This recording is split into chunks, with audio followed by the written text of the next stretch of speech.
Sony's Alpha SLT-A37 is a relatively uninspiring update to the A35, which is the company's entry-level fixed mirror camera.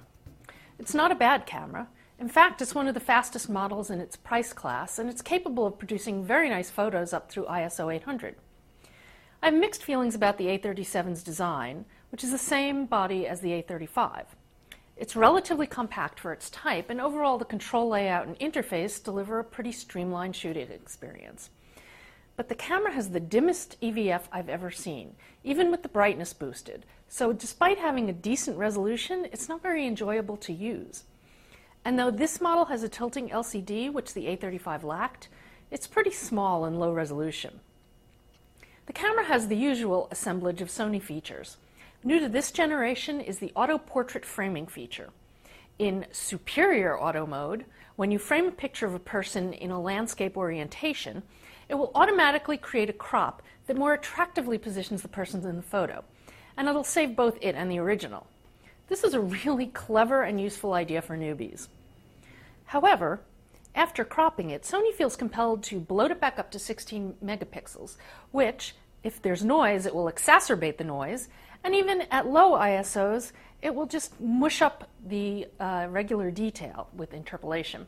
If you're planning on shooting video, keep in mind that you can only use the manual exposure settings with manual focus. If you want to use autofocus, you give up the ability to set shutter speed or aperture. That said, the video looks pretty good. And the photo quality is exactly what I expected. It's very good at ISO 100 and 200, and usable up through ISO 800 or ISO 1600, depending upon your scene. Color and exposure are consistent and relatively accurate as well. I'm a bit disappointed with the new kit lens, the 18 to 135 mm f3.5 to 5.6. I tested it because I think it's going to be a popular choice, and because it has a similar design to one of my favorite Sony lenses, the 16 to 50 f2.8.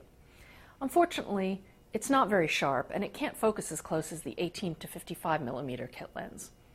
It is pretty well designed for manual focus, and in conjunction with the peaking capability in the camera, it actually makes it possible to manually focus despite the problems I mentioned before with the LCD and the viewfinder.